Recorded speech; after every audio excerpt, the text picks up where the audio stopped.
Di pesisir selatan Jawa ada satu ajian yang namanya jarang diucapkan dengan lantang.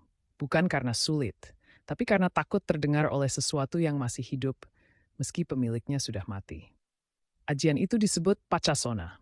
Konon, ajian ini membuat penggunanya tak bisa mati wajar.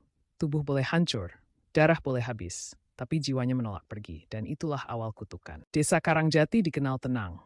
Nelayan pagi, anak-anak sore, doa malam. Sampai suatu hari, seorang lelaki tua ditemukan tewas di pinggir pantai. Namanya Sastro Pawiro. Tubuhnya rusak, tulang patah, kulit robek seperti diseret karang. Dokter desa menyatakan mati tenggelam dan terbanting ombak. Tapi yang janggal, tubuh itu tidak membusuk. 3 hari, 5 hari, seminggu, tidak bau, tidak kaku. Matanya tertutup, tapi air asin terus keluar dari pori-pori kulitnya. Mbah Modin menolak menguburkan. Ini bukan mayat biasa, katanya. Ini wadah yang ditolak tanah. Agwona Pacasona dari Mbah Semin, orang paling tua desa. Pakasona itu ajian keras. Bukan buat kebal, tapi buat menunda mati. Konon, pemilik Pacasona bisa bertahan meski luka parah, bergerak walau tubuh rusak, bangkit kembali selama perjanjiannya belum lunas. Tapi ada harga, bukan tumbal sekali, melainkan nyawa orang-orang di sekitarnya, perlahan. Dan Sastro Pawiro pernah mempelajari ajian itu saat muda. Malam setelah jasad Sastro disimpan di balai desa, hujan turun tanpa angin. Jam 0:11. Aku terbangun oleh suara air menetes di dalam rumah. Bukan dari atap, tapi dari lantai. Air asin, bercampur pasir halus. Dan di depan pintu ada jejak kaki basah mengarah keluar lalu kembali masuk. Seolah seseorang bolak-balik tanpa membuka pintu. Keesokan paginya, warga geger. Kain kafan Sastro bergeser sendiri, bukan robek, tapi berpindah posisi seperti tubuh di dalamnya sempat duduk, lalu rebah lagi. Seorang pemuda bersumpah melihat dada mayat itu naik turun, sekali, pelan. Mbah Samin hanya menggeleng. Pacasona belum selesai bekerja. Menurut cerita lama, Pacasona hanya bertahan jika pemiliknya menepati sumpah hidupnya, tidak mati di tempat terlarang, tidak meninggal dengan rasa takut. Sastro melanggar satu, dia mati sambil menjerit di laut. Artinya jiwanya terjebak, tidak hidup, tidak mati. Hari keempat, anak kecil bernama Dimas menghilang. Terakhir terlihat bermain di pantai dekat tempat Sastro ditemukan. Hari ketujuh, nelayan Pak Joyo ditemukan mati kelelahan. Tubuhnya kering, seperti air di dalamnya disedot habis. Dan setiap-tiap korban, suamiku dulu takut mati miskin, dia cari ajian supaya bisa hidup lama, tapi dilarang mati biasa. Istri Sastro akhirnya bicara. Dengan suara gemetar, dia mengaku lebih banyak tentang masa lalu suaminya. Pacasona membuat Sastro tidak bisa mati cepat, tidak bisa pergi tenang. Dan saat gagal, ajian itu mencari pengganti, bukan untuk hidup, tapi untuk menahan jiwa tetap di dunia. Diputuskan jasad Sastro harus dilepas. Malam Jumat Kliwon balai desa dikunci, hanya 4 orang di dalam. Pukul 2. Air menggenang dari bawah peti, bau laut menusuk, dan tiba-tiba tangan itu bergerak. Bukan menghantam, bukan menyerang, tapi mencakar lantai seolah minta ditarik. Mulutnya terbuka, bersuara. Air asin mengalir deras dari matanya. Doa dibaca, tanah laut ditabur, nama Sastro dipanggil agar pulang. Tapi suara lain menyahut. Bukan suara manusia. Perjanjian belum lunas, lampu padam.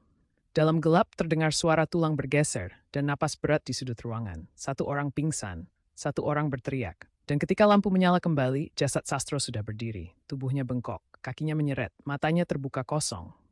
Mbah Samin berteriak, Pacasona harus dikubur bersama laut. Petinya diseret ke pantai. Dikubur di pasir basah, tepat saat ombak pasang. Saat pasir menutup wajahnya, tubuh itu mendur. Air berhenti mengalir. Sunyi. Desa kembali tenang. Tapi sejak malam itu, laut sering surut mendadak. Air asin muncul di lantai rumah warga, dan kadang saat ombak besar, nelayan melihat sosok berdiri di air setinggi dada, menatap darat tanpa bergerak. Mbah Samin berpesan satu kalimat sebelum meninggal. Ajian Pacasona tidak bikin abadi, cuma bikin mati jadi panjang dan menyiksa.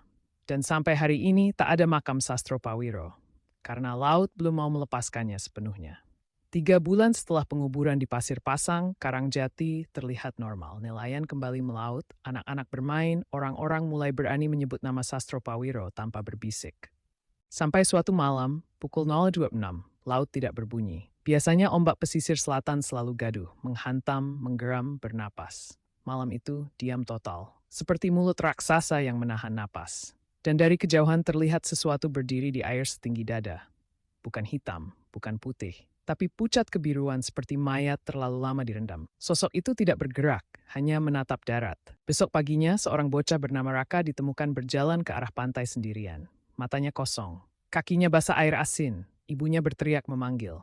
Raka berhenti, lalu berkata pelan, "Kakek basah itu manggil namaku."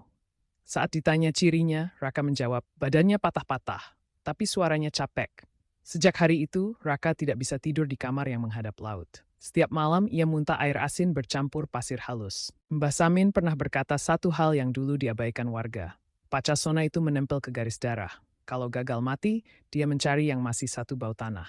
Dan ternyata, Sastro Pawiro punya anak. Namanya Wira. Tinggal di kota. Tak pernah pulang karena malu dengan masa lalu ayahnya. Sampai suatu malam, Wira mimpi yang sama berulang. Dirinya berdiri di pantai. Kakinya ditarik dari bawah pasir. Dan suara serak berkata, "Giliranku." Wira pulang ke Karangjati dengan wajah pucat. Sejak menginjak desa, dadanya sesak, kulitnya lembab air asin. Setiap bercermin, bayangan wajahnya terlihat lebih tua dan basah. Ia mengaku pada warga, "Aku sering bangun sambil berdiri menghadap laut, tanpa sadar kapan keluar rumah." Malam ketiga kepulangannya, bekas jejak kaki basah muncul dari pantai menuju rumah Wira. Tidak pernah kembali. Wira jatuh sakit, dokter tak menemukan apapun. Tapi satu hal, air laut keluar dari pori-pori kulitnya. Bukan keringat, asin, lengket. Aku belum siap. Aku nggak mau nerusin.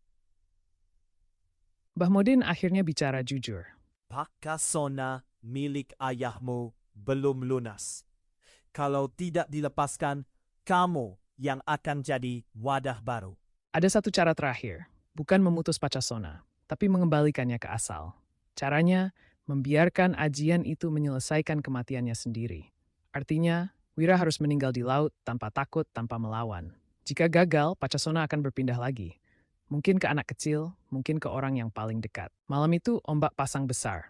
Wira berjalan ke pantai tanpa diikat, tanpa dipaksa. Wajahnya pasrah, tubuhnya sudah basah sebelum menyentuh air. Saat kakinya masuk ke laut, sosok itu muncul. Sastro Pawiro. Tubuhnya tidak lagi utuh. Separuhnya seperti manusia. Separuhnya seperti mayat laut. Matanya menatap Wira lama. Tidak marah, tidak kejam, hanya lelah. "Kalau kau takut, aku akan kembali lagi." Wira menggeleng. Ia melangkah maju. Akhirnya, Sejak malam itu, tidak ada lagi jejak kaki basah. Anak-anak tak lagi mendengar panggilan. Laut kembali gaduh. Tapi warga Karangjati sepakat satu hal. Tak ada yang boleh mencari ajian Pacasona lagi. Karena ilmu itu tidak memberi hidup panjang. Hanya kematian yang ditunda, diwariskan, dan diseret kemana-mana. Dan jika suatu malam kamu melihat seseorang berdiri di laut tanpa bergerak, bukan berarti dia kebal. Bukan berarti dia sakti. Bisa jadi